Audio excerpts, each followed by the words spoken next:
keep this up the whole time No. I'm introducing No. myself? When do I put... I'll just, you can, as soon as I tell you to, you can put it down.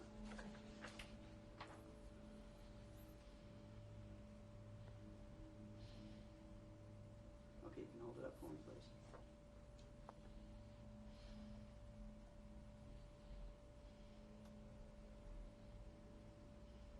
Is her mic up? No? You're busy now with the same thing. Okay, You're this is busy. Francis Sukerman, May 28, 1996, tape 1. Okay? You can put it down and you can go ahead and talk, Bernice. My name is Bernice Borison. Today is May 28, 1996. I'm conducting an interview with Francis Sukerman in Brookline, Massachusetts, United States of America. Okay.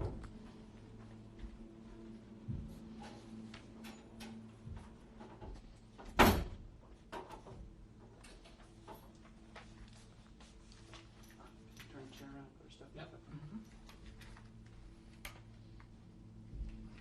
You can go ahead and put the chair right next to it. Thank you. Sure. Oh, here he comes, right on cue. This is... Could you tell me your name? My name is Francis Sukerman, and I live in 30 Fuller Street in Brookline, Massachusetts. Could you tell me what country you were born in? What city and country? I was born in Warsaw, and I was living in Warsaw till in the ghetto, and then my sister paid somebody money to take me out from Warsaw. Could you tell me what your maiden name was? Heide Dickstein. How many brothers and sisters did you have? I had 2 brothers and 5 sisters, 7 in the family. And what year, what was your birth date? When were you born? Yeah, 1923, March 9. Could you tell me your brothers and sisters' names? Mordre, first is Chava, Mordre, Reisel, Laatze, Laie, and Moishele. Where did you live in Warsaw? I live on Gensche 61. And then we moved to Świętojarskie 5, Świętojarskie 5. What did your father do for a living? He was a scholar. He was teaching boys Hebrew.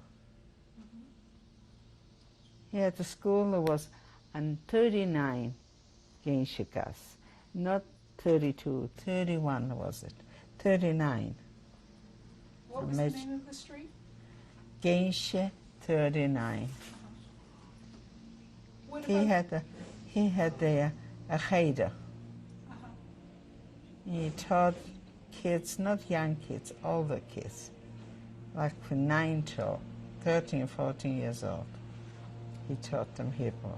did he teach them all day long or just after school? Most they were all day. He was always busy all day. He came home just for supper, and he had breakfast in the house. That's what I remember. Did your mother work? No, my mother didn't work. But when my father passed away, she had a little factory, like 4 machines we had in the house. And she done embroidery. And we lived it, you know. It wasn't a rich life, but we managed to live. Everybody was happy then. How old were you when your father died? I was 9 years old. When my mother passed away, I was 11. And who took care of you? My older sister, And what was her name? Chava. And there was an older sister than me. 2 oldest, and my brother was 3 oldest. And I had 2 youngest, 3 youngest than I. What about your grandparents? Did you have grandparents? I had grandparents. I only went to them in the summertime Where did they live? in Magneshift. And every year in summertime I used to go to them. Where was that? Where was that near? What city was that near?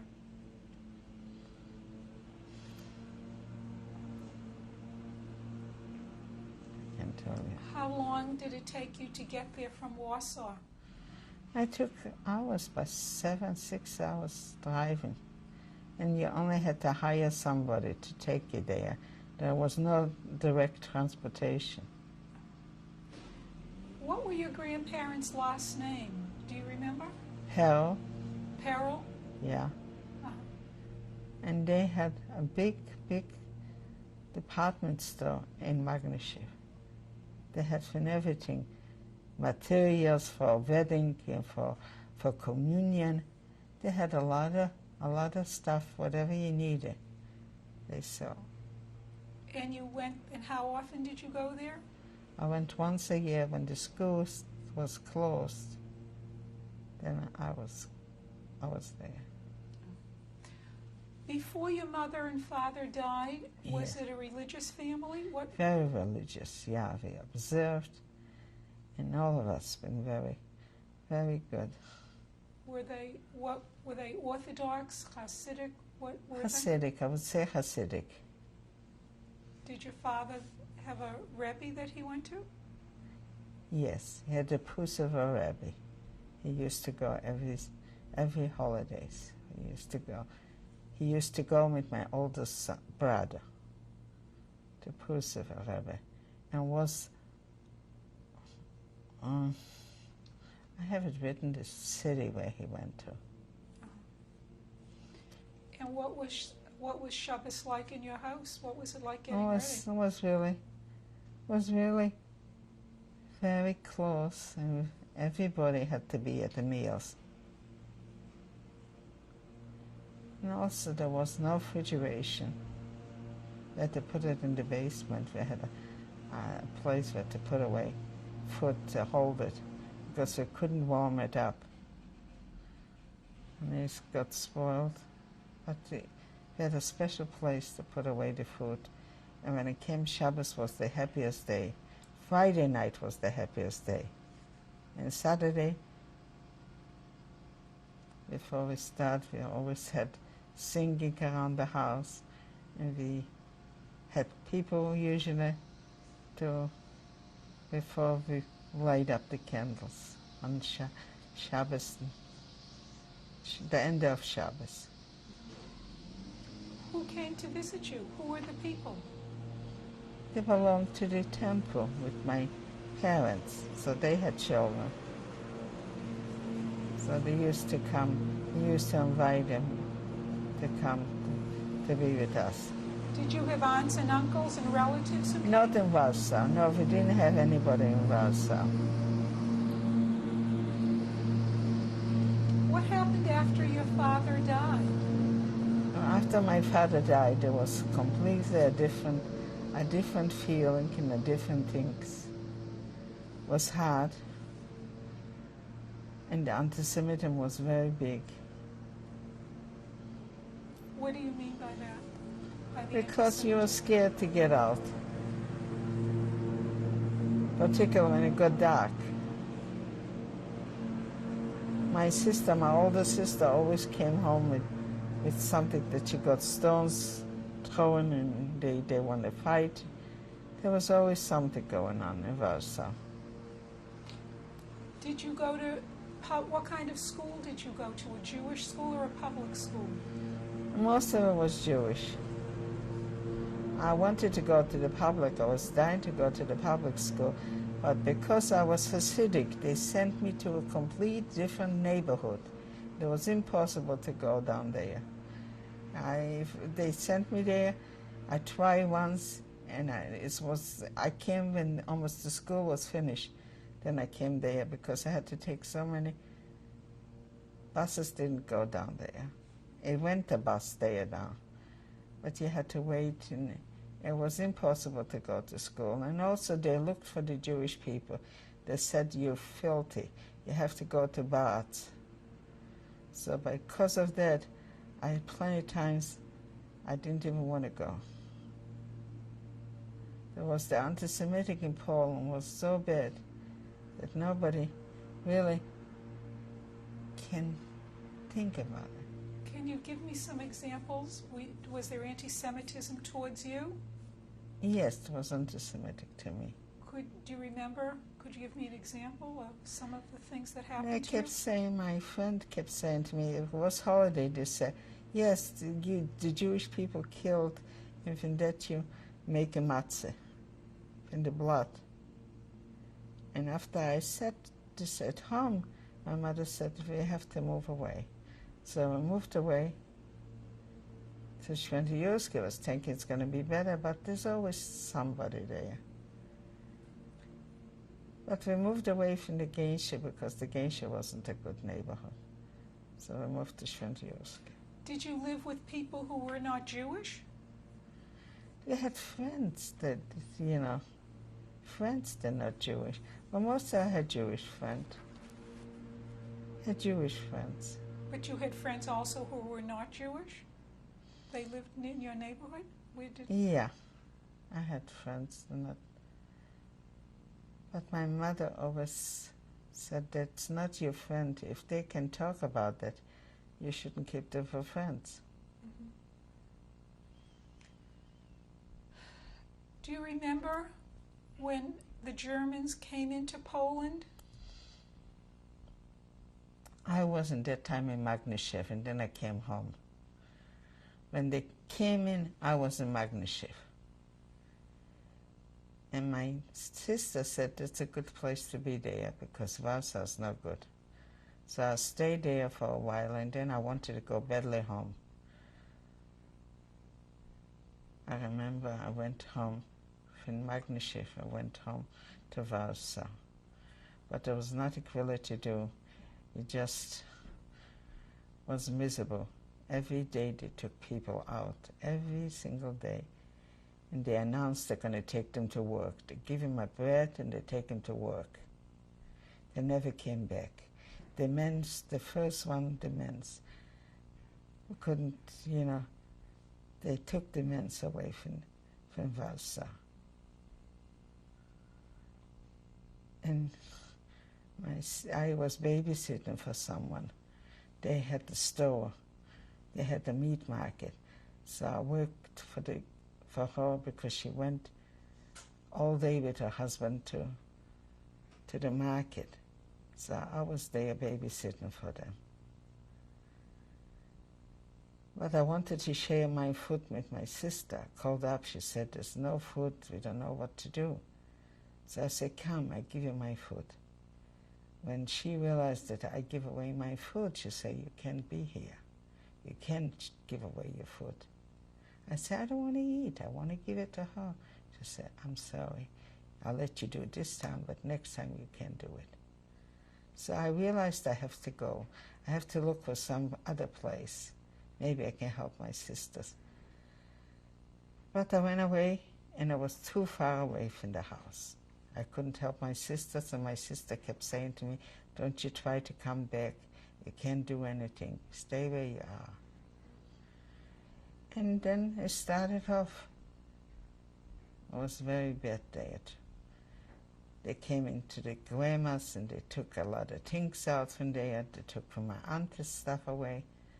And then they took the men to work. And I went to save my uncle. He was a very good uncle to me. Because I felt I didn't have a father, I didn't have a mother, and my grandma was very strict with me. Only that uncle was taken care. He said, don't worry, you this and this. And then they took my uncle away. I went to the German, I said, would you please let my brother out? And he says, will you sign it? It's your brother? And I was thinking that he's really mean it, but he didn't mean it. He wanted me to go with him. And the minute I realized that he's taking me, I kept running from that place away so fast. But afterwards, Where was the German going to take you? he took me to the place where they all get together there. There was a big place there But when I looked and I see one room and another room, and then I see other rooms, and I start running from him away. Afterwards, they announced that a big announcement in my What did mission. you think he was going to do to you? the He German wanted to soldier? take me just to be with him. I didn't know what he wants to do with, but I really felt that I shouldn't be there. So I kept running, and then they put an announcement in the city that they're looking for someone like this and this, and what I had to wear, and what type of clothes I wear, to look for me. So my auntie put me in her house. I used to live in my grandma's, but then she knew if they're going to look, they're going to come to her grandma's house. But I went to my auntie, and my auntie kept me there till the whole army left. So that was kind of, I don't remember how long, but it was more than a week. When they left, then she let me out. So I stayed with my grandma. My grandma didn't let me go to, I want to go, I knew my sister and my brother went to Russia. I figured maybe I'm going to go and meet them. Maybe I'm going to get them. There was no way. She said, a girl alone never goes away. You have to stay or go with some supervision. So there was no way for me to do anything. So I stayed in Warsaw. And You I went from, you were In in Lancashire. Magnesia. You went back to Warsaw? back to Warsaw. And in Warsaw, my sister, I babysit for somebody, and then I had to leave it because she didn't want me. So my sister, tried to send me away, so I should be someplace that maybe I will work or do something that are going to be safe. Then About how old were you at this time? 16 years old. You were 16 at this time? Mm-hmm.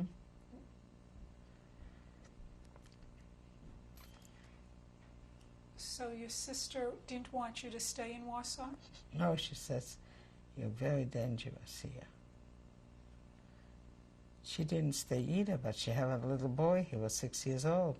She couldn't go no place, and my two younger sisters was there. So that was my...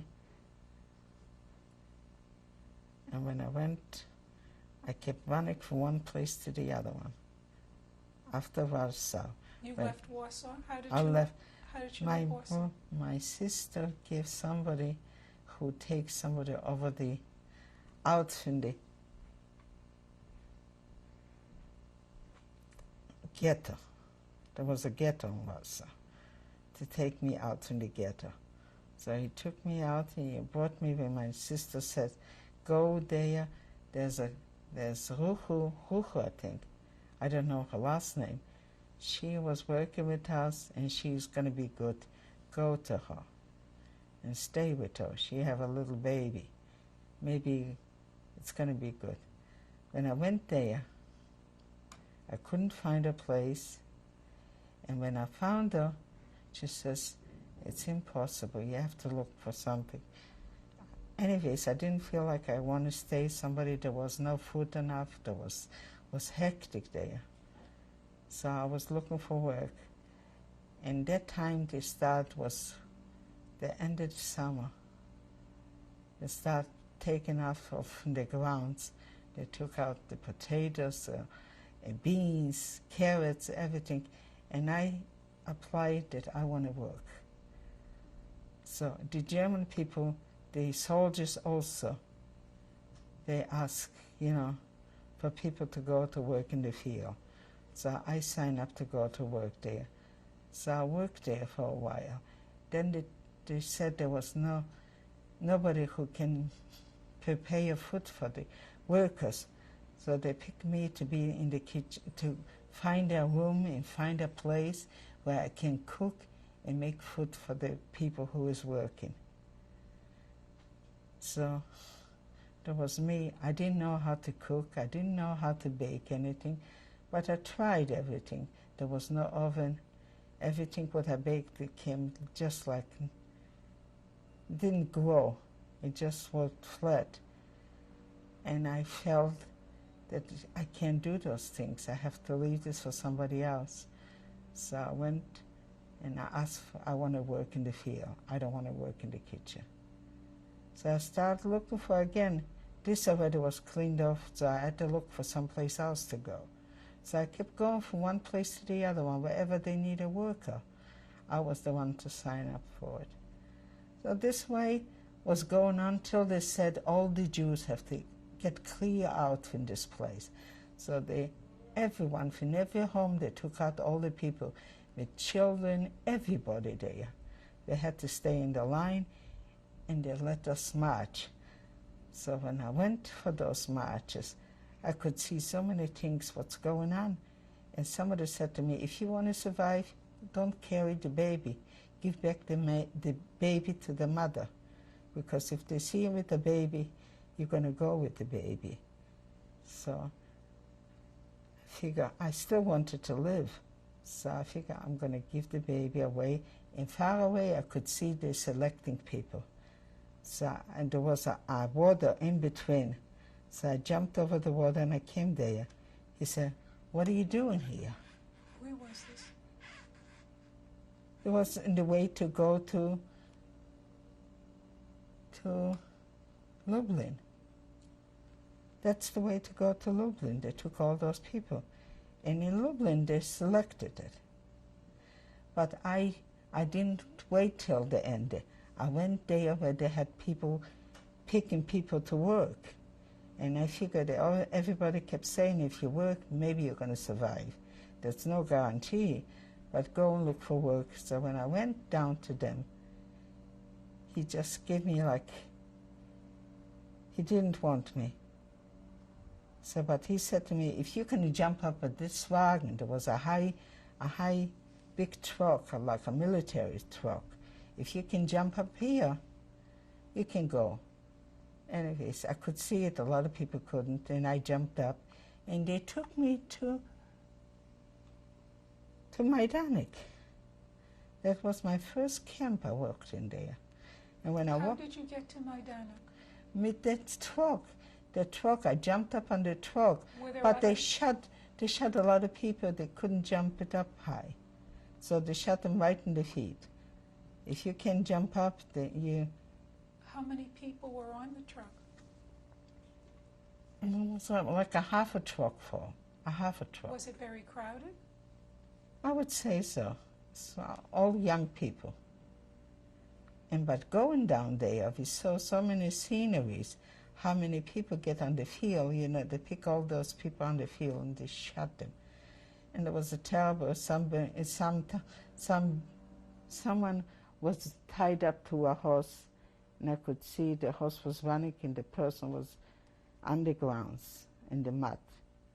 He dragged them. But anyways, I saw all those things, but when I came to Majdanek, they took us to a shower. They took all the clothes off of us, everything. The shower was dying to have a shower, but somebody said, you're lucky that you're having a shower, because the next door you could have something else. So there was a guest place. But I didn't know about it anyways. But when I walked out from there, they put us stay in the line. There was SS ladies in black clothes, black capons they had on, in hats, and everybody was just like, everybody from them was, they said those are the SS people. And when I came out from there, I just looked around my head like this, and I said, oh, there was a wagon with dead people for guests. They'd all been gassed up, and some very, very weak people pushing that wagon. Because I looked at them, they gave me 25 whips. They said, come down here, bend down, and I got 25 whips. And I had to count it. Every one I had to count. They told me I didn't count because every time when it hit me, I forgot, where I was holding. Anyways, the friends took me away from there. They pulled me into the barrack. I don't know how they done. One was holding my arm and the other one, and my feet was just dragging the ground. That's what they told me, because I don't remember anything about it. I know one thing, that I was beat up, bloody all over. And I was laying there for a few days. And that was the first time to a barrack. There was no people that time. I think that was the first barrack to start taking ladies in. Till then, only men was there. Everybody was there, stripey and kind of weak people. Everybody was weak. Every single day we had to stay outside. They counted us.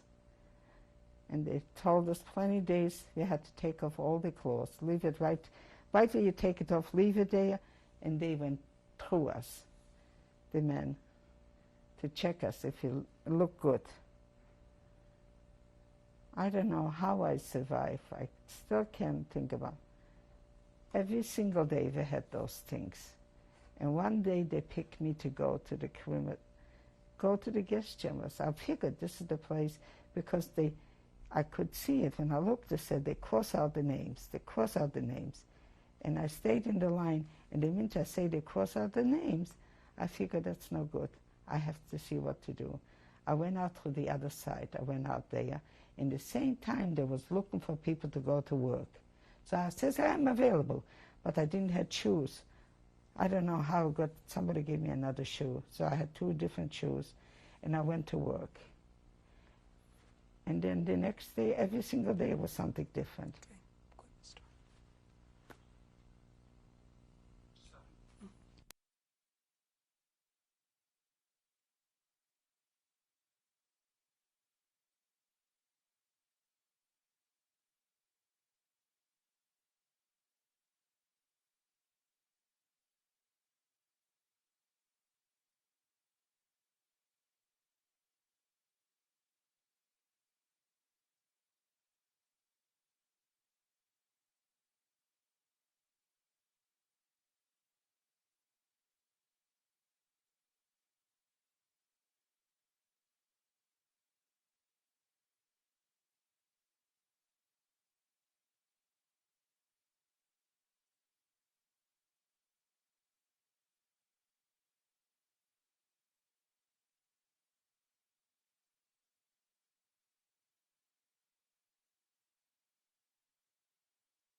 My Janet. You were saying they had selections every day? In Majdanek was terrible, just terrible. They picked me out from there and they put me to a barrack. And in that barrack was some people that came, they took them out from the hospital, they put them down there. Was one beautiful girl there, a gorgeous girl, but she was mental, she got crazy there. So they put her also there. So I figure, looking at all those people they're taking, and it's there, I knew I'm not going to survive here. So when I went from that barrack out, I was lucky, and I went to work. But then the next day, I remember it was the next day, it was a few days later, they said they need people to work. They're going to give us beds, and we're going to have food, and they want us to work. And I think they took us over to a different place. I don't know where it was, but it was laying clothing. We had to select. Clothing was so high, mountains of clothing there. They had to select, to take the shoes out, and take this out, and do all the selection. But before that, they took us to run. They took all the people, and they made a circle, a big circle, and they let us run. Run, run, run. And we kept running and running and running. And you know, you get, just your head gets all, you know, keeps going around the circle. And in that circle was a third of it, but still alive, because they've all been like 15, 16 years old kids. The one who couldn't run, they just pulled them out. Then they took us to work where the clothing are. That was already good. But then we could see the trains coming and let the clothes out and then take other things in. There was transportation there. The trains came in with people, trains came in with clothing, you know, trains constantly. And from all over, from the whole world was coming in people. They selected, half they let out and half was there left. But I stayed in that place when I started selecting clothes. I felt like I'm already all right there. Then they hanged up somebody on the neck, and they said, if you're not going to put in the things what you find here, the gold, whatever it is, they're valuables, you're going to be hanged up like those people, like that one. So a lot of people got scared. Wasn't scared for the death, but just to be hanged. So we're all trying to put in. And when I went to sleep, they made really beds. Not beds, but like a little decent, you know. So I walked outside, and I see these Jewish soldiers in military clothes. We've been for riot, but the next riot looking in, you see Jewish people there in the military. They took them for prisoners. So they kept saying to me, you know what, you should try to organize them all in the camp, not to give back the gold and the valuable things, because this is going to be us to be killed. So I said, how can I do it? He says, I'll bring you food. When you come here tomorrow morning, you're going to have a basket of food. But be careful, be careful. So when I got the basket of food, I went into the block, and I said, listen, she was a couple, you know, a couple. That means she was watching all of us, that we should be, you know, doing the things what the Germany wants. I said, listen. Was she Jewish, the couple? Jewish. But sometimes you're more scared for somebody like this than for someone else. But I trust her. I figure she's going to. I said, I found my brother. My brother's in the next door. He's going to give us food, but we have to give him all the things that we select. She says, okay. But it wasn't your brother? Was No, it wasn't my brother. But I had to say that I have somebody who's helping me. Mm-hmm. Because if I say stranger, I don't know. I figure if I say it's my brother. So after that, I got food, and I tried to organize there that we shouldn't throw the gold, whatever the gold pieces, in for them. We should give it. He says, they're building a tunnel to get out to the partisan, and you're going to be too in there if you help us out. So I was already okay with everything. Then they start selecting people, and they picked me out to get out. 50 ladies was picked to go away from that place. And I felt I've been so long here. I know already what to do and how to survive, where I'm going to go, wherever they're going to take me. They're going to kill me. I was so afraid for the gassing. So I was taken out, and I went to Birkenau. They took me to Auschwitz. How did you get from Mindat to Auschwitz? It was also in Lublin, I think. How did you get there? But they took us in a truck. And I went to Birkenau. And I was in Birkenau. That was also bad, but it wasn't as bad as Majdanek. Majdanek was such a terrible camp. Nobody could survive there. That was only people going in for the gas chambers, and that's all. How did you survive? I don't know. I kept running away. I kept, wherever I saw, it wasn't, whenever they made a selection, I could see it when I was really sick already. I got the typhus there.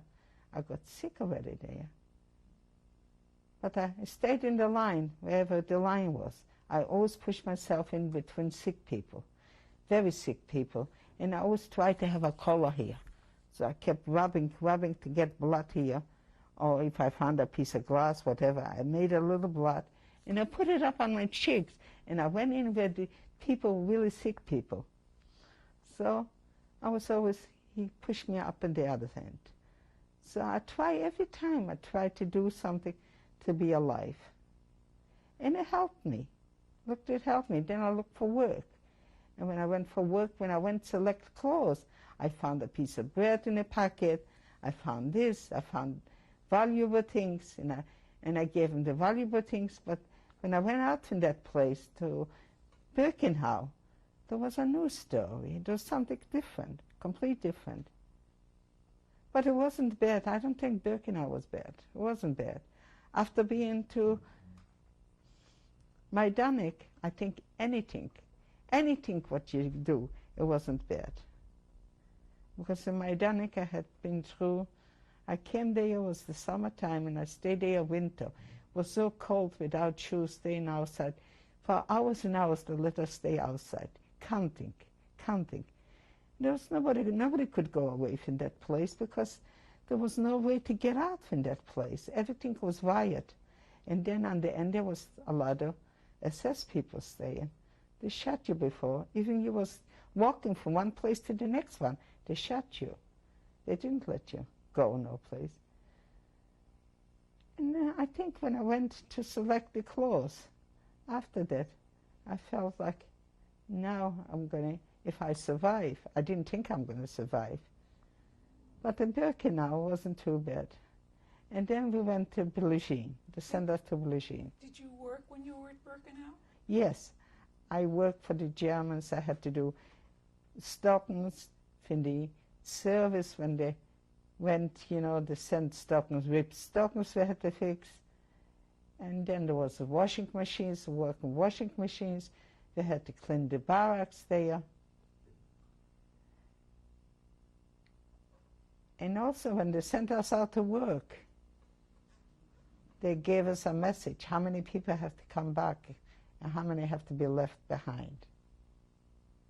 It was so terrible in Birkenau. Why?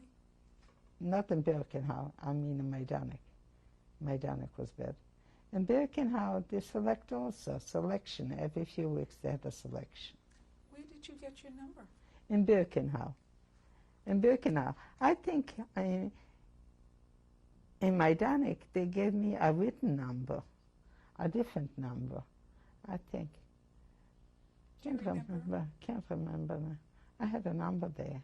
Do you remember when you got the number on your arm? Do you know the number of your arm? Yeah. What is the number? A15-333. Do you remember when you got it? I got it, was it in I think when I met all my friends that time, 1943, I got that number. That was almost the end. Then I went to Billigine, and from Billigine we went to Bergen-Belsen. In Billigine, we worked in Billigine, but we got sick there. There was all kind of sickness going down there. I got sick, and I went to the hospital, and I remember they gave me something. And when I woke up, I looked, there's nobody there. The whole barrack was everybody, all the sick people, nobody was there. And I was covered. And when I looked out, I figured, I'm alone here in the hospital. What should I do?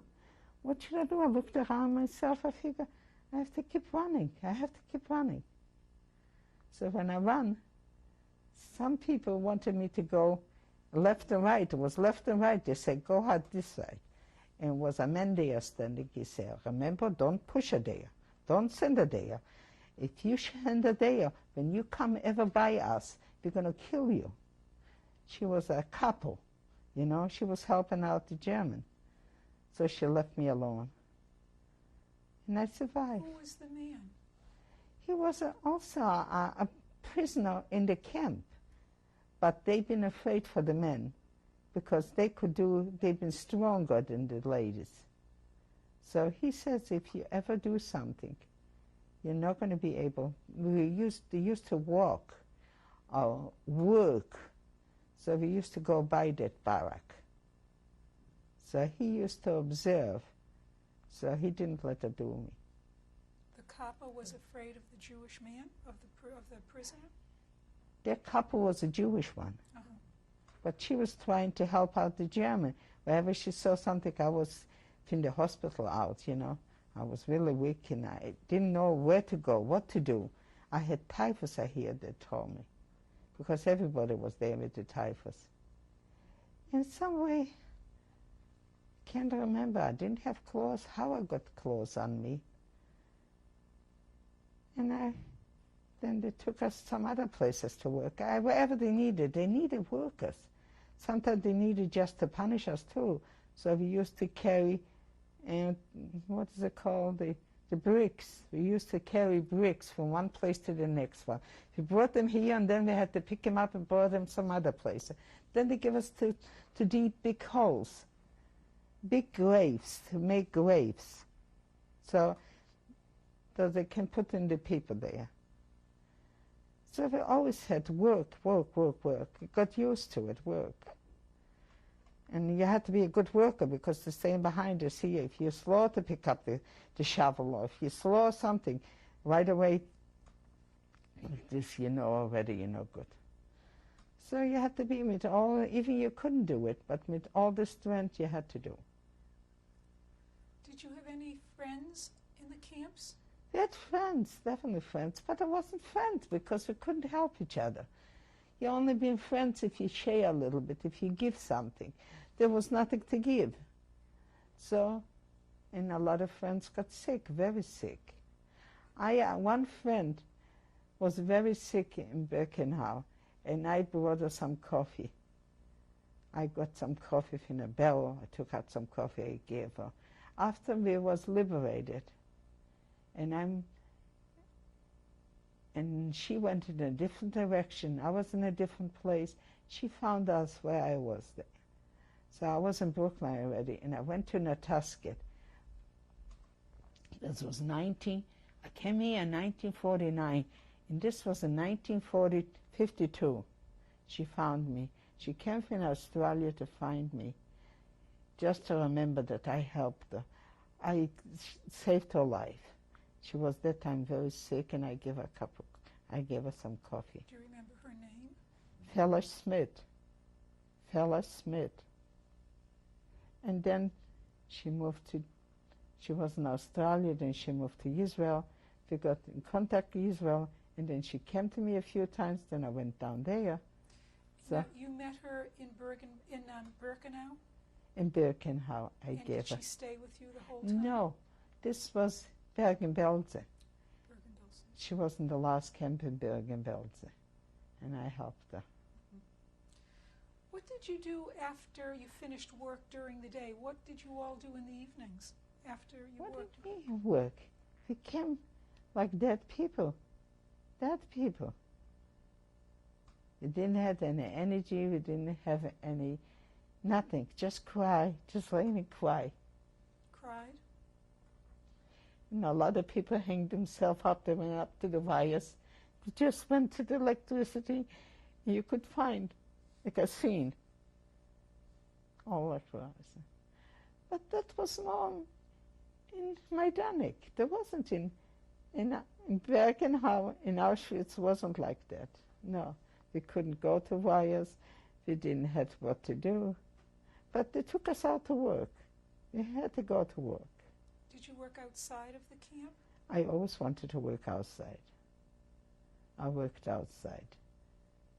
And they had to take me in Birkenau. What did I do in Birkenau? No, some of the girls got sent out to a different place completely. They worked in the military, by militaries, I think by munition, and then they worked for something else. But I didn't work there. I didn't. I was most of it inside. You didn't? Did you work outside at all? Just when they needed, like, everybody had to get out. But I didn't sign up to go out to work.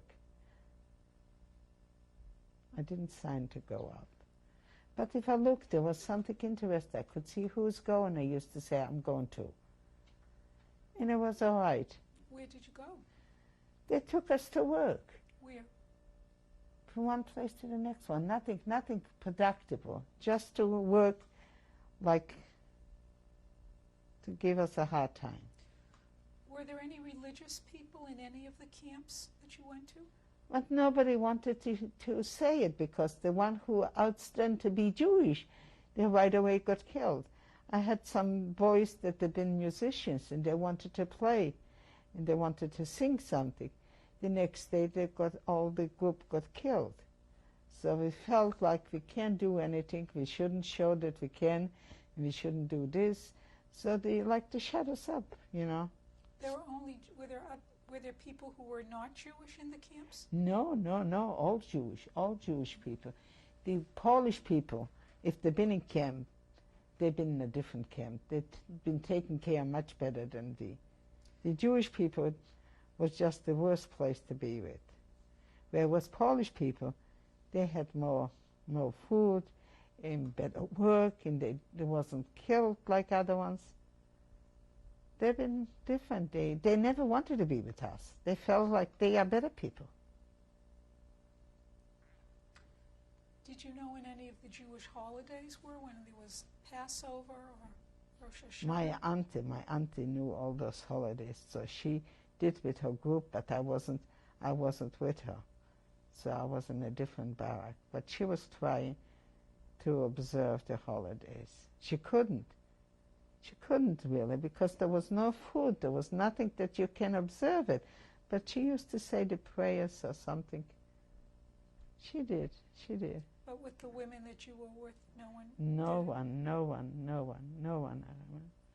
You couldn't outstand. I remember they took me out in the block, running for what, I don't know. They put me on the bricks, on the color bricks that have been wet. They put me for 24 hours there on my hand and on my knees on that. As a punishment? A punishment. Why did they punish you? You can't ask them why. There's no such thing why. You've been punished all the time. What about food? They give you once a day something. Once a day only. You had to wait. In Birkenau, I think we had a piece of bread, a slice of bread, and a little soup. The soup was like water. But we survive. Some survive. I think the Hungarian in Paris, in all different places, they couldn't take it. They died like just. I was a strong one. I was born in Poland, and I was born to work, and I don't know, I was very strong. And in some way I managed to do all kind of work, whatever came up. And that's why I survived. Also, I ran away wherever I was supposed to be killed. I tried to hide and get out from it. Like I was selected, they kept writing out the names, and they kept crossing out. Like they had almost a 3/3 already they had crossed out the people who was going to be taken. And I realized I have just a short time till my line comes. So I kept moving constantly in the back. I moved in the back, again in the back. And then I went out from that place. I figure if I stay in this room, because they gave already a kettle to, if you have to go, you have to do it here, because usually they let us out someplace. But if they closed in, they give us someplace. I figured this is no good. You know, you had to have the orientation. You had to see it, where you've been taken and what they're going to do with you and what the feeling is about it. So it seems to me I kept running, and it was my luck, that's all. But Majdanek will never be forgotten. But I forgot, you know, all those years, I didn't even remember Majdanek. The last, before you came, I remember Majdanek was my worst place. This was the first place I came. And I've been there a long time, because I came was the end of summer, and I stayed for the winter, and it was summer already again. Mm-hmm. So I stayed a whole year in Majdanek. And then I went to Birkenau for another 6 months.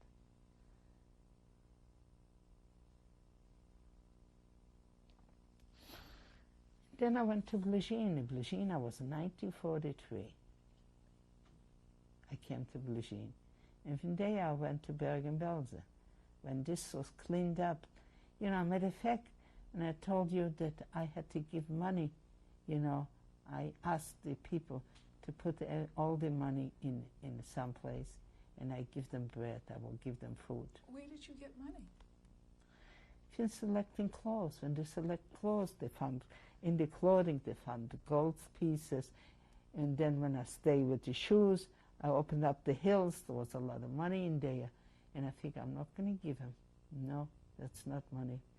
So I gave it away. But 2 weeks later, when I was in Blagine, they found the wood from the barracks. It was written the day when they killed all the people. They found out that I was making a tunnel underneath. So they took the whole group of people, and they all had to make their own grave, and they put some very bad smelly thing, and they just got shuddered in there, in that place. That's what we had written on the wooden borders, you know. What did you write on the board? I didn't write.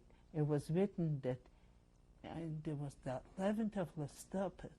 11. That means the 11th of Stopat, Koji. That was the 12th month or the 11th month that they killed out 1,700 people there. In which camp? And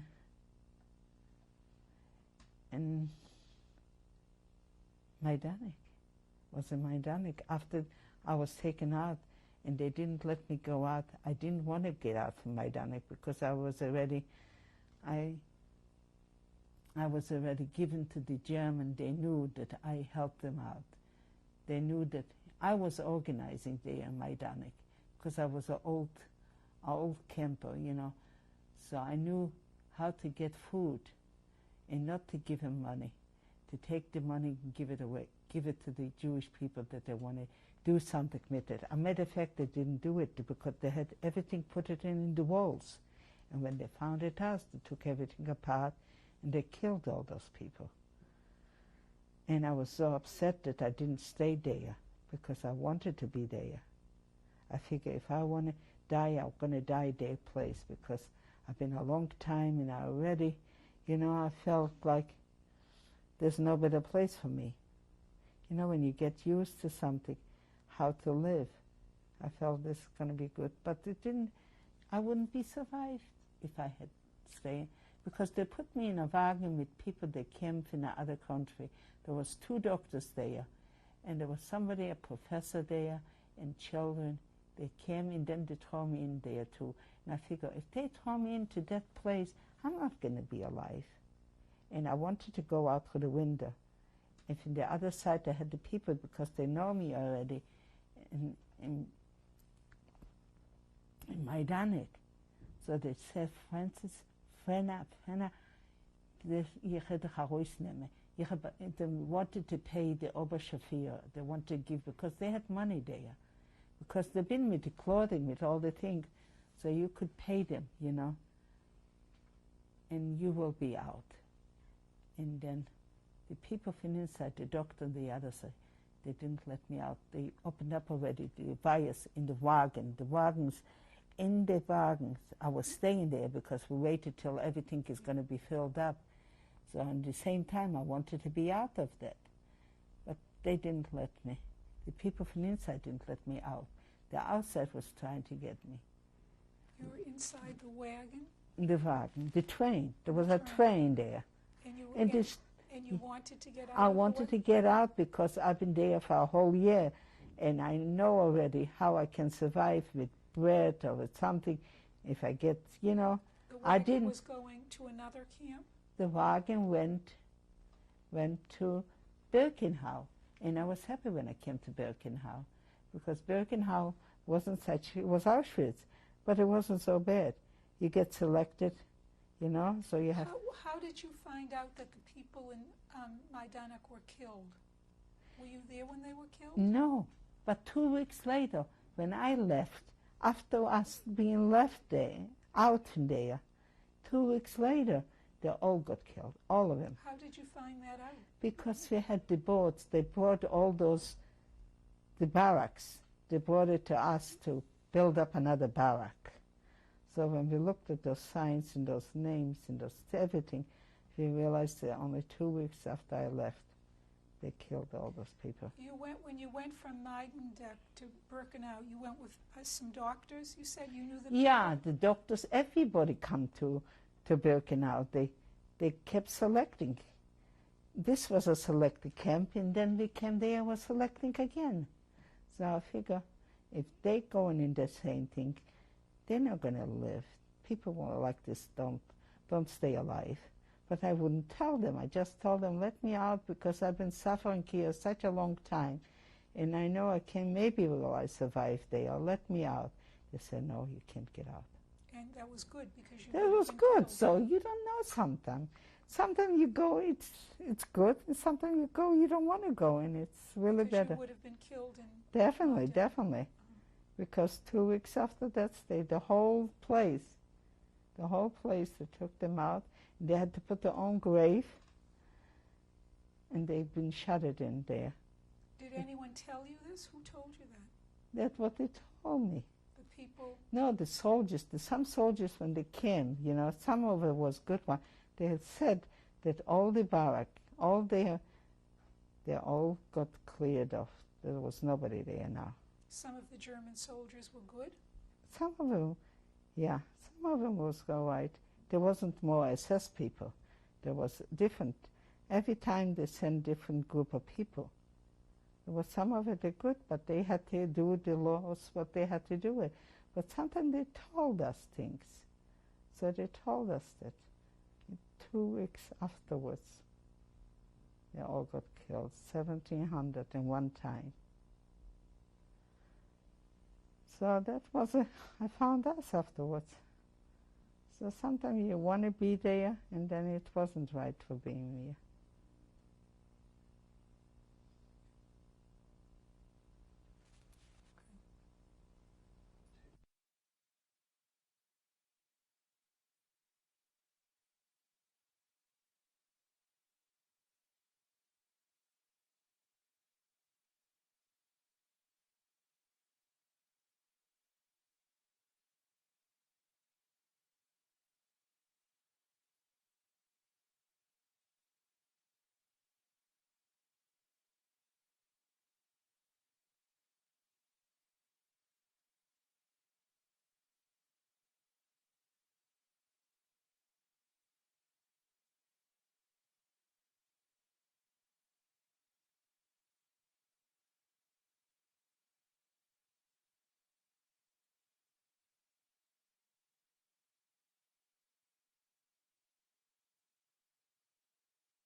Francis Sukerman. Sukerman. Sukerman. Sukerman. Francis Sukerman. Yes. It's May 28th, 1996, tape 3. Go ahead. Do you remember what you were telling me? And I worked there at shoes, cleaning up shoes. There was a soldier coming in there just to check it out, and he pulled me out, he pushed me to the wall, and he stirs and chokes me. He chokes me. I was already green, they told me. And he had heard a whistle outside. I was looking something for him. There was somebody, higher officer. He left me, and I was survived. I was so almost complete dead.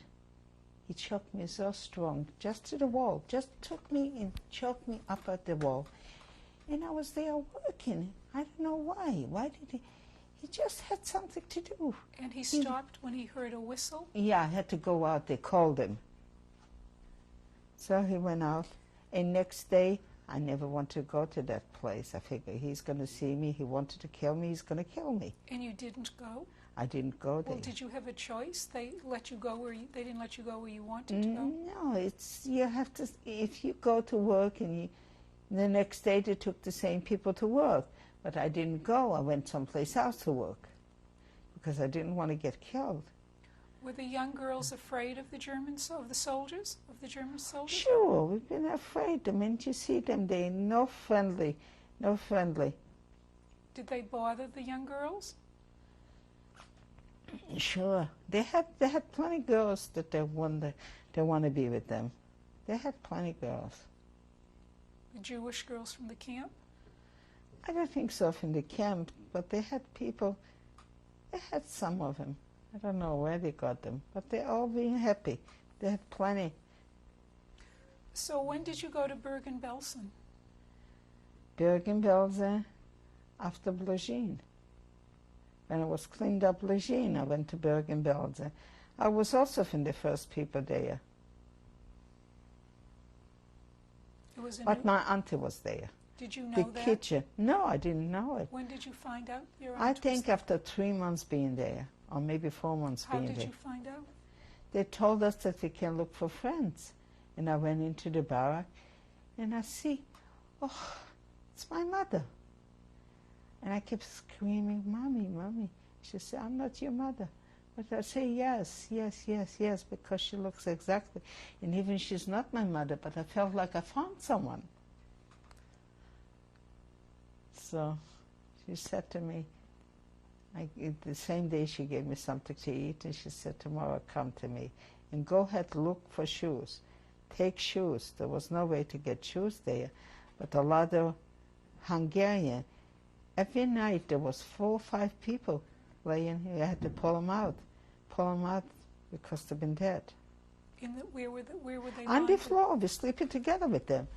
We didn't even know who the next one is dying of. They die off so like herrings. They're laying one feet and very tight and filthy. Filthy lice. Was so much lice there. They eat you up alive. So my auntie said to me, stay and do something. Do something. I said, all right, I'm going to clean outside. I'm going to clean outside. So I cleaned outside, and they had all diarrheas, you know. So I cleaned there. So they gave me a little higher. I shouldn't lay on the floor. I lay like here. They put something. So I was laying already a little higher, so it wasn't so much lice. The lice. And also I had a little more food. How did you get the extra food? My auntie. And then she was liberated there. And she was a cook for the French Do doctors. you remember the day the camp was liberated? I think it was the 15th of May. I don't know. I don't know exactly. I have to check out. I don't know what day it was. What happened after? What did you do after the camp was liberated? Just got crazy. We want to go to Israel. But we had somebody who was a Zionist. He says you have to write in your Staatenlose. You don't have any place, you know, like you don't have, you're not a citizen, you know, like we don't have a place where to go. But we really was Polish people, because I was born in Poland. But they say you have to write Staatenlose, so you have a chance to go to Israel. I said, oh, well, I want to go to Israel. But they didn't took us, because first it was closed off, and then they took to the camp there. They took to another jail, you know, and they got the people, the English, you know. It was very hard. So after a while, my husband went. How did you meet your husband? Because we was looking for addresses. We're looking for addresses. We're looking for to find relatives, or to find people, to find somebody in the family, or friends, or somebody to go. We wanted to go. We didn't know. We just laying there with nothing. So we travel. I travel with him. And my friend, that a very good friend I told you, she traveled with me. She got married. Did you stay in the camp? How long did There you wasn't stay? any more camp. They made it already A DP camp? a DP And camp. did you stay there? I stayed there, yeah. How long did you stay there? Till I got called, you know, to go to the United States. So you stayed in that camp until you I came to the stayed. United States? No. My husband, we got married. We got married in 1946. after liberation. Whom you got married in Bergen-Belsen? In Birkenwälder, yeah. And he says we're going to a little shtetl, Kriftel. Was a nice little town. I used a German town, to live in that town. And the Bürgermeister from the city want us to give our little house and a store there. But I say, I'm not, there's a lot of people got killed here. I don't want to stay here. So I say, I'll go, no matter where I go, but I want to get out of Germany. I don't want to be in Germany. I really had such a hate for Germany, terrible. And when I went to Kriftel, that lady, they sent us to live there. So she was very good to me, that lady. But I was just afraid that something is underneath, you know, that it's good and it's going to be no good. And I had already, I was pregnant at that time after I got married. I got married in 1946, yeah. Did you go back to Warsaw, to your street, to I your didn't house? want to go. I didn't want to go. I didn't want to go. Did you? And I didn't have anything there to find. So I figured, what I'm going to find. Did you look for your family, for your brothers and sisters? We And aunts and I looked, and then I got a message, a letter, that my brother was just free from Russia, and he's in this camp there. So, but was far away. So I decided I didn't have shoes that time. We went, without shoes, we went to meet him. We met him, me and my husband. We went there to look for him. We came and we got him. He was in Russia? No, he was out of Russia, but he was like in a camp again, to stay to wait till he's settled, wherever he have to go. So I say, you're going to stay with me. You stay in the United States. No, it wasn't yet the United States. Did your husband want to come to the United States, or he wanted to go to Israel? He wanted to go to Israel very bad. We had a machine already, we had a refrigerator, we got prepared to go to Israel.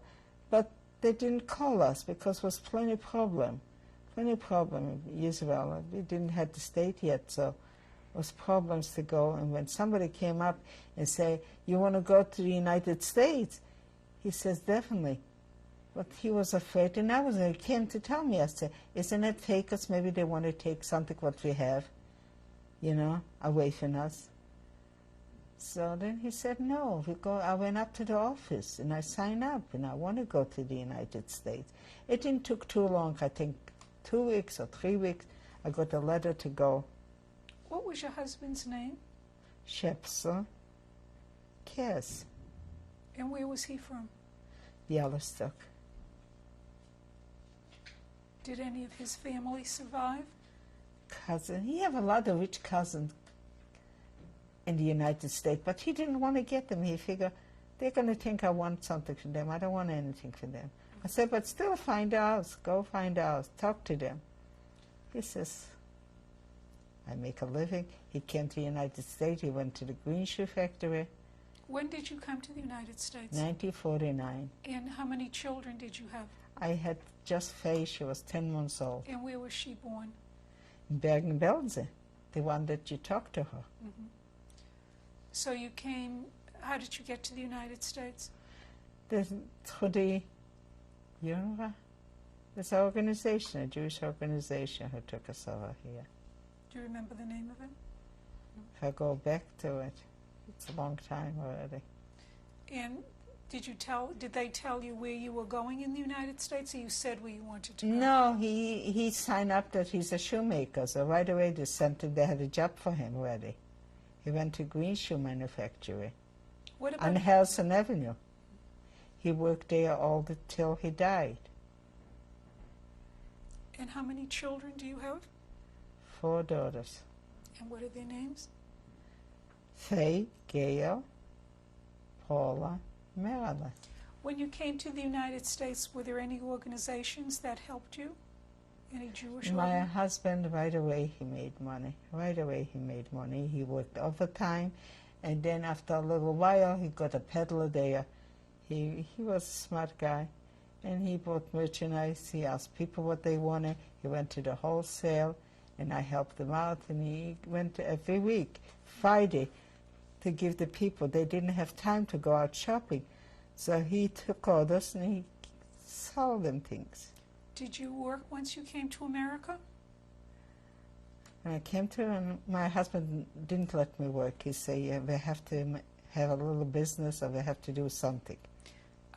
Did you and your husband have any kind of a religious or a Jewish life from like when you were a little girl? Oh, we had a very religious life. No, when you came to America. To America, I was really angry at my parents that they brought me up Orthodox because I couldn't find a place, while I was in Germany, while I wasn't suffering, And when I came here, I figured I have to bring my kids up, not closed in, not being so closed in to being just with this and this people. I want to see more than this. So when I came here, I brought my kids, I sent them to Young Israel, a nursing school, and then I sent them to the KI. They all graduated with honors, and they went double promotions. They've all been good in Hebrew and education. They've all been terrific. Very good. But I didn't want them to bring Orthodox. I really didn't. I had enough while I was young. I didn't want them more Orthodox. I figure when something comes up, my kids are not going to be able to manage, Do you ever think now about when you were in the camps, about the war, the Holocaust? Do you ever think about it now? This is never going to go out of my mind. It will never go out of my mind.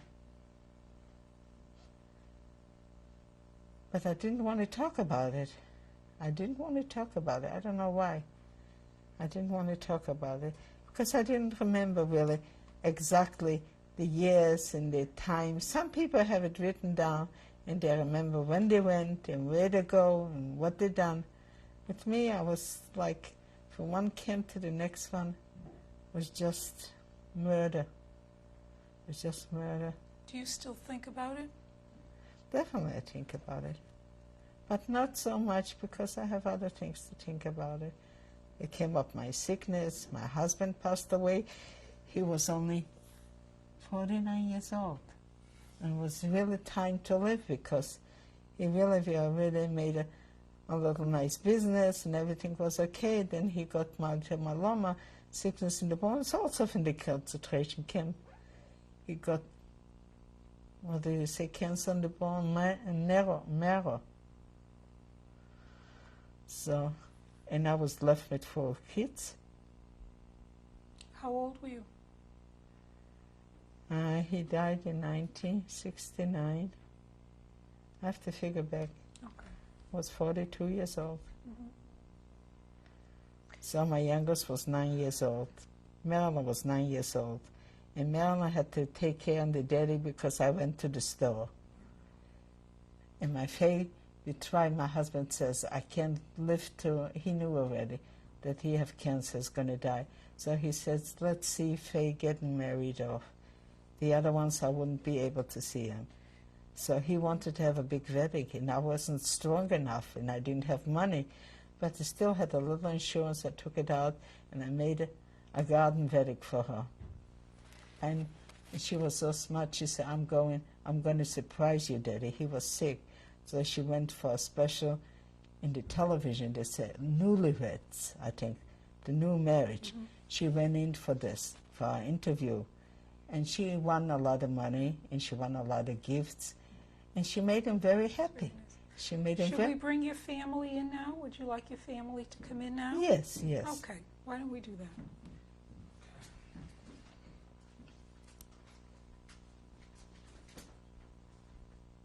Okay, I think maybe we should probably sit everybody on the couch.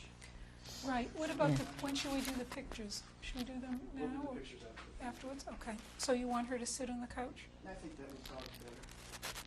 That way we can get everybody in. How far can I walk with this, or I can't? Or do I just stay right here? Take it off of you. No, I don't, what do you want me to do? You're going to ask them questions and things? You can probably just sit right here. Okay. We'll get that out of there, Mrs. Sukerman. Be careful of all the cables, everybody. I'm going to let you sit on the couch. We'll have to move it. We'll we're going to swing it around this way, okay? So Okay, just No. wait. Why don't you go ahead and stand over by the table Yeah. and we'll get it out of the way. Hi. Okay. Not really. You stand right No. up there. We'll just bring the couch to you. Mm-hmm. No one was crying. Who was whining off? She said, my tulips. Oh, Stand maybe. right up here. Yes, sure. Keep going. Keep going. Oh, Gail is here. Right there. Hi, hi. Ma, Can't Yeah. stand yet. you get a spot on your shirt. It was probably the powder. They had the that powder good? in their nose. Oh, that's good. Did a little makeup. No, they teasing me. Oh, They don't mean it. decorating too. Okay, why don't you sit right here in the middle? In the middle? You sit in the middle. This is the filmmaker. No, I have my daughters behind me. I will be able to get up. Okay. How many we got? Yeah, you can still We got one, each talk for a few two, let's minutes if see, you'd like. 3, 4, 6 Like- people here. 6 people. But we can sit on We're each gonna other's be laps. friendly, aren't we? It'll be good. Well, we'll put some people in chairs back here. That's a good idea. We can sit in front even. This is a real tough job. Oh, my brother's here. Hey, Henry. This is one here. Should one go from me? Henry, Stefan, can you hand me that chair? You Get that back there in the back for somebody. Faye? Again. Be careful. What? A lot of wires and stuff around. There you go. You can sit right back here, sir. Well, Henry needs a chair too. Yeah, let's get another chair back there. Uh-oh. No, we can get one over here. Chair left? Yeah, we got tons. Can we there's a chair. take off the pillow? How about take? Yeah, he can sit right here. Can you get wider? Okay, Why okay. don't you just slide down a little bit? Can you take the pillow? Yes. Stool. Yes. Henry, you can sit right here. Sure. Or you want to sit here anymore? Can you take the pillow off and he can sit Yeah, beside the you? pillow on this. Throw it on the chair. Don't throw it, put it. Not there. Not there. Not there, Henry. Right there. All right, now we got it. Be You careful. want to get comfortable? You want to sit back here? There's a little more room. What do you want to do? Want to have everybody move down? Yeah, that's fine.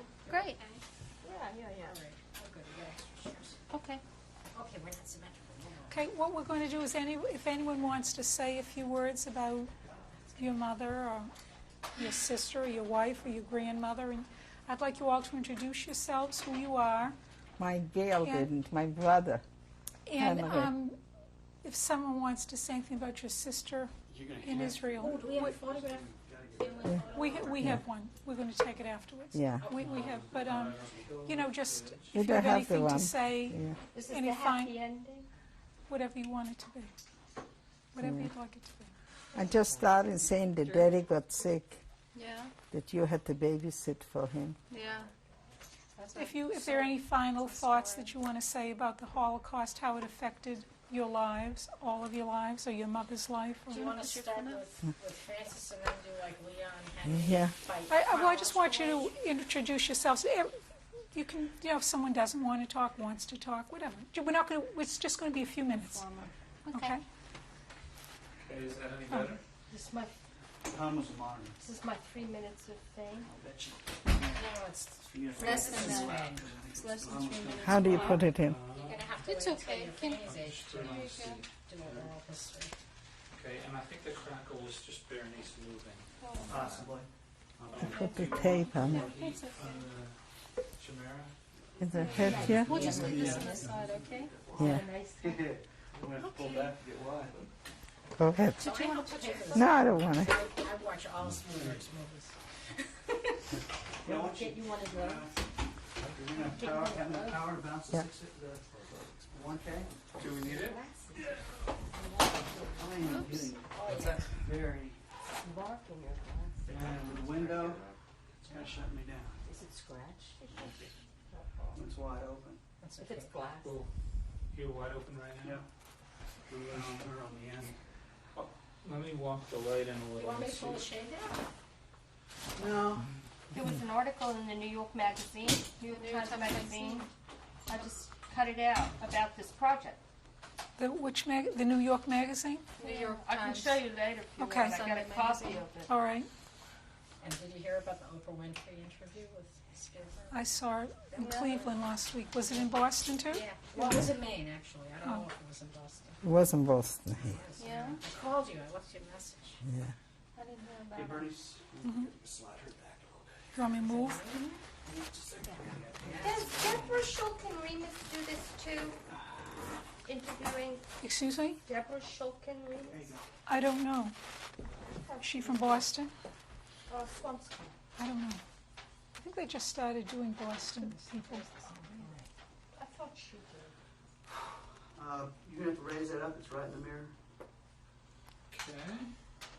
Should we start on the other side? No, it'd be too Still in long. the mirror? It won't be long, Big just a time. couple The of stand minutes. too?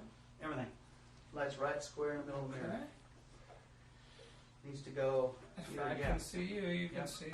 There you go. Now it's out. Okay. Why do they have a grid on that Hey. slide? Hi, handsome. Yeah. Huh? Pardon me? Hi, Why's there a Jonas. grid on that? It's to keep it focused so it doesn't kind of spread out Big further than we surprise want it for to. you, Ma. What surprise. See you later. Wait, you're going to be so excited. Can't be more excited than Oh, this you is wait. here. It's good news.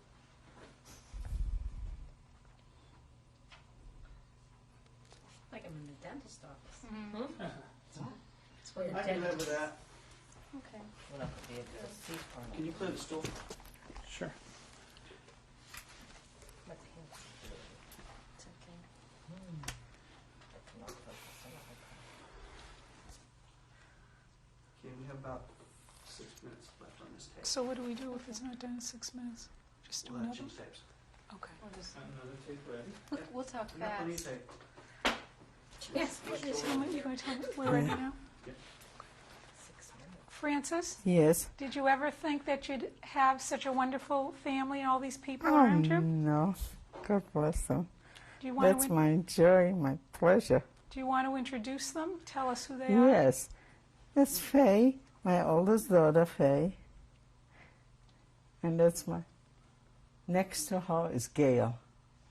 She's born 1950, and this is born 1948. Faye is born 1948, and Gail is born 1950. And then I have another daughter that's in Israel. She's Paula. She's born 1954. And that's my youngest one, Marilyn. 1958. And And my brother Henry's here, and my husband Leon Sukerman, my brother Henry Englander. Jonas is here, my grandson. My movie. do any of you have anything you'd like to say about About the happened to your daddy that you mother, or- babysit when he was sick. Actually, I just want to thank you for doing this because I always felt that it was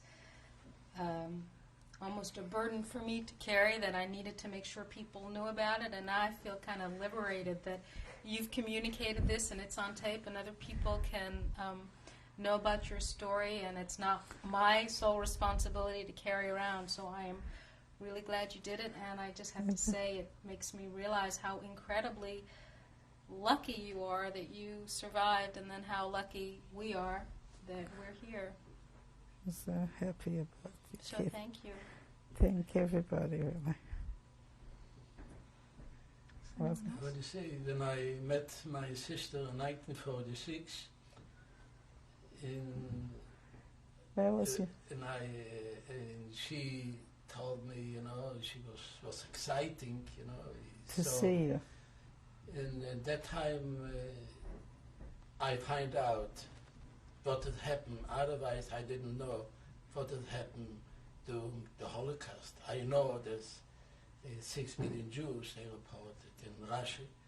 And then she told me that's the only I left from the sisters. I'm the only one that says Francis, Francis Cass, because she had a husband there. This is what I remember. So, What month did you come in 1946? You came after I got married, before I got married, isn't it? You wasn't in my when marriage. I came, you was already married. Mhm. And you introduced him to me, Yeah. and you had a little baby, you know, about It's me. 5 years, 5 months, I 5 said, 5 months or 4 months. This I don't remember Her name was exactly. Faye. And then I was living there, and then I moved, you know. I moved What is the to place South- called? Huh? What is the place that you got sent in? I was in Wetzlar. Wetzlar. Did you know anything about your grandmother's story? Oh yeah, I know a lot. Just little bits and pieces though, because well, it wasn't necessarily hidden from me, but people weren't really out in the open about it. Is there any message you'd like to say to your grandmother? Oh yeah, I feel as though everything I am is basically a result of the courage and strength that she passed through my mother. And do either one of you want to say anything? Any message for I your mother? went to Germany in February to see where I was born and to see what was going on. And I just feel that it's important for us as Jews to keep who we are as Jews so that Hitler hasn't won. We need to remember we are always Jews, and also that we fight against anti-Semitism wherever it is, whenever it happens, and do what we can to keep people aware of that we will survive, that we have not been destroyed. Well, I'd like to say a few things, especially about Frances. Because all of my older relatives, all of my parents and uncles and aunts were survivors, we didn't have any American-born older relatives in the house, and I could see all the different personalities. And I just want to say that of all the choices you can make in life, how to interpret what happened, I think my mom chose a very graceful and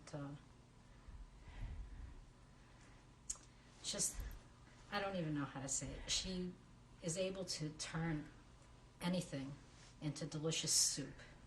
You know, she takes it and makes it a blend and then finds a way to serve it and nourish everyone else. Leon?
Sukerman, May 28th, 1996, Boston, tape 4. Leon, do you have anything that you would like to say to Frances? I just want to say I survived in Russia, and I know what the policy was from the Hitler regime going to be against Jews. All the policy I know about Mein Kampf. So I decided a lot of people went to Russia to survive, and I went there. I know that when I went over the border, my chest opens. I was feeling that I, get away from such a, what's going to happen to Jewish people. And so whenever When- was when I did got you- a When did you and Francis meet? permit When did you and Francis meet? to meet in the 70s. Henry fixed them up. Oh. 70. He was a friend. He was a friend. Yes. Give me some tissues, Henry. Francis, is there any last words that you want to say about what happened to you, about the Holocaust, about your life now?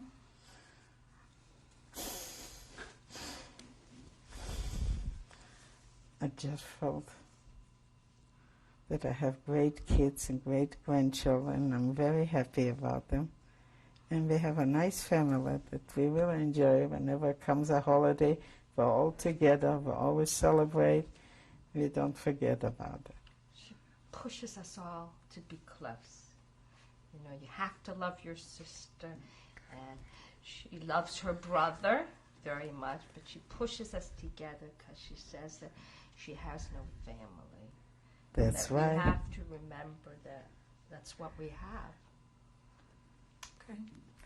Thank you all very much. Thank you, We're going- Bernice. Thank you so much. We're going to look at some of the photographs that you have. Yes. Yeah. Oh, should we close the windows again? No. Will be okay. This will not be unedited or anything else. This is just for documentation. Okay. Anytime? This is the only photograph we have from before the war, and this is a picture of my mother's sister Chava. Because of her, I'm alive. Because she sent me out from the ghetto. And so that's her picture with her son And her husband. and her husband. And her husband then moved to the United States, and her son, She went with her son. she went with her son, and they were killed, but we don't know Yes. how. That's right. And that's the oldest picture we have. Oops.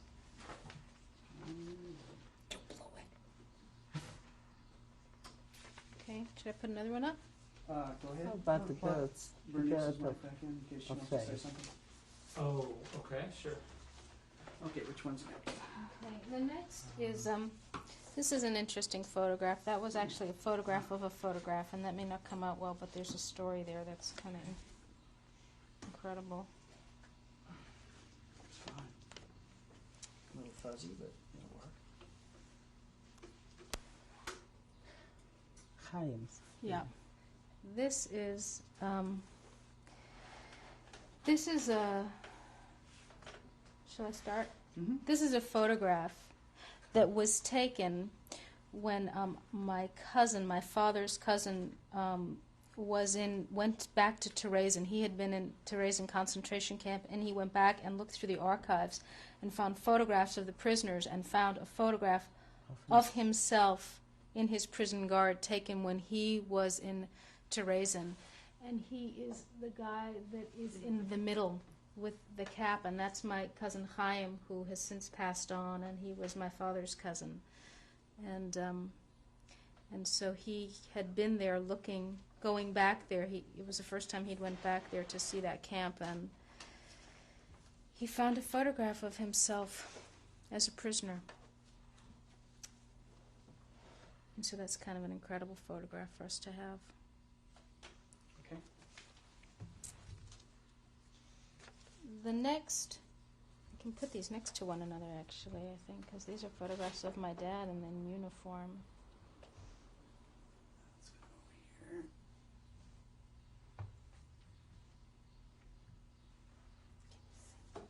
Is it both your father? Yeah, that same guy. Okay.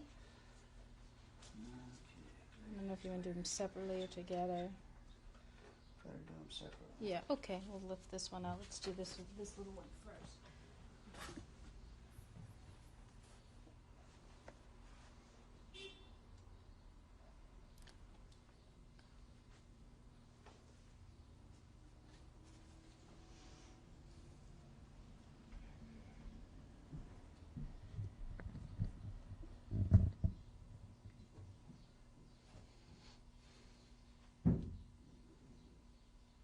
One upstairs. Hmm? So they're bowling upstairs. Okay. This is a photograph of my father, and we don't know when it was taken. My mom thinks it might have been before the war. He's got a Jewish star on his lapel, and he was a Zionist, so maybe there was some Zionist movement, and he was wearing a uniform. And so that's there are a number of photographs or limited photographs that we have, and we don't know when they're dated to. Do you know how you got that photograph? Do you have any idea? He had it hidden. One photograph I found it. Yeah. He worked for the resistance, right? That's So I right. suppose that it was just I was a strong Zionist. saved. There's another photograph of him also in uniform. I'm going to put that up. Mm-hmm.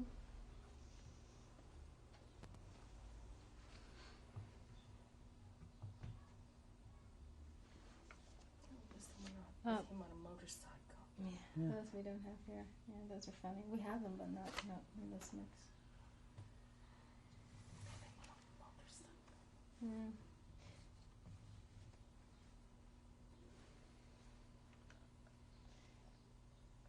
And this photograph is presumably taken in Germany after the war. Probably right after the war, maybe after. Well, he looks pretty healthy there, so maybe, I don't know. But you were in Germany a couple of years right after That's the right, war, so that's right. sometime in there. And then there are a series of photographs. I'm going to take those away. Okay. And that's okay. Okay.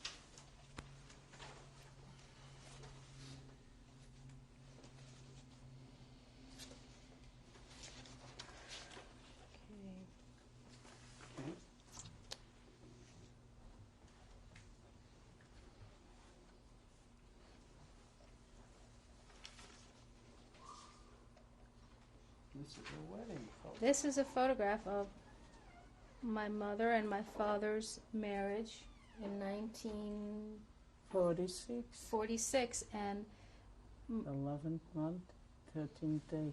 November 13th, 1946. And in this photograph is my mother's aunt, who was my mother's sister, Eva Elson. And then to the right and to the left are cousins of ours. Is that Leibche and Heinach? Leibche Hennach. Both of whom, after the war, went to Israel and settled in Israel. And they're not with us anymore. Is that right? That's right. And The younger one had been hidden in the partisan. He had a kid, a child. he had a child One child was taken away from him, from him. and the other, yeah. And my aunt who's in this picture, she had 3 children. 3 children, and all of them were taken from her during the war.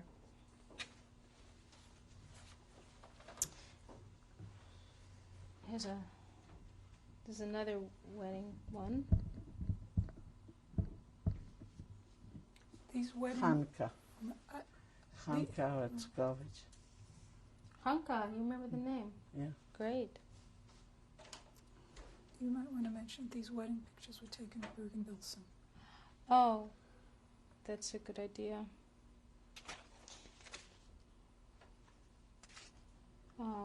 This is a wedding picture of my mother with her aunt Eva Elson and her friend Hanka Rachkovsky. And all of these photographs of the wedding were taken in a displaced persons camp in Bergen-Belsen. So that's where all these photographs were. So right after the war, they were living in the camp had been converted to a displaced persons camp, and that's where they lived.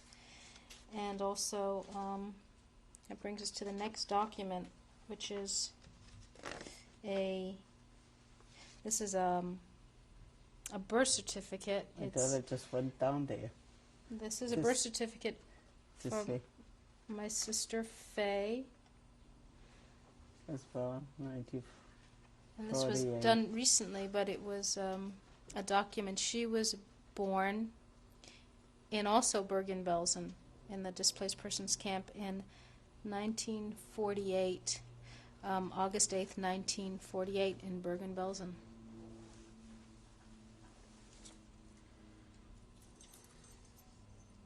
And she went back to Germany recently to get a copy of this.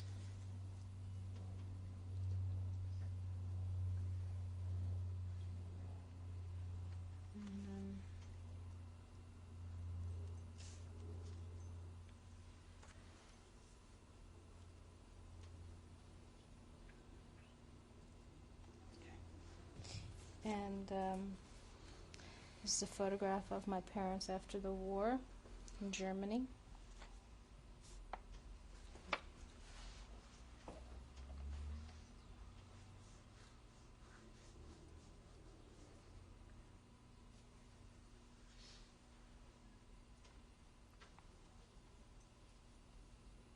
And I'll just add that my father had a wife and a son who he lost in the war, and then after the war met my mother, started again. Okay, and then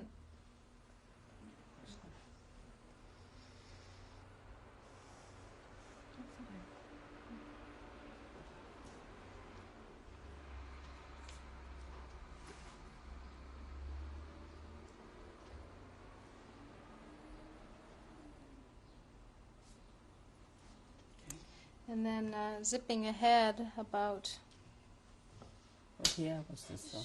58, zipping ahead, and I guess what, from 48 to 50, like 10 or 12 years ahead. This is the American portrait. There you go. Norman Rockwell. Right, well, not exactly. You can see my aunt has her tattoo on her arm, so not quite Norman Rockwell. Oh, you should point that out once you get started. Okay. So here we are. This is from the right. It's my father at the top with my mother, and then my sister Faye, my aunt, and you can see in her arm she has her tattoo from the concentration camp she was in, and then her husband, Uncle Max, both of whom had very big, rich lives before the war, where they lost everything during the war. My aunt lost 3 children, and my uncle, who they were not married at the time, lost also his business. And then down below in the front row is my sister Paula, and then myself, and then my sister Gail. And there we are in perfect outfits, thanks to my mother. And Gail with Faye with great hair. That was good, Mom. And Maybe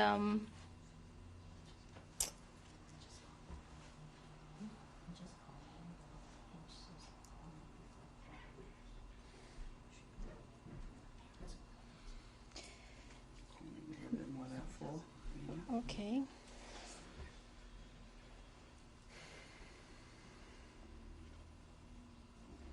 Okay.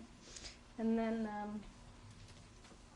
jump ahead another, I don't know, 20 years, huh? Time flies. 20 years, yeah. This is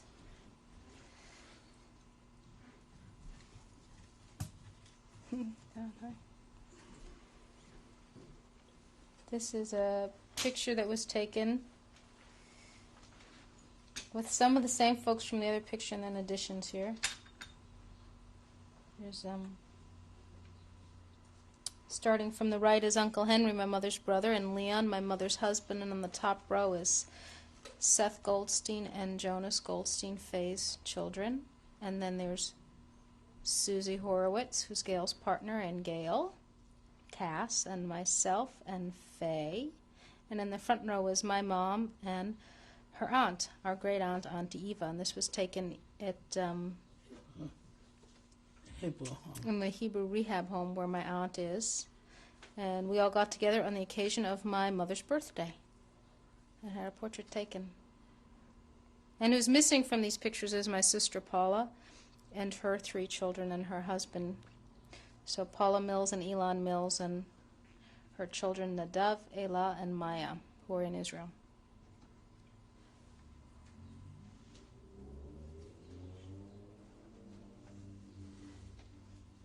Am I forgetting something? You did a good job. You want a round of applause? No. No, don't do that. Now when you should I think that's it. move. Voiceover. Bagels Okay. and coffee. Would you like some? Toast them up and put them on the table. Wait a minute. Please. Aren't we going out for lunch, Mom? We gotta go out. Yeah.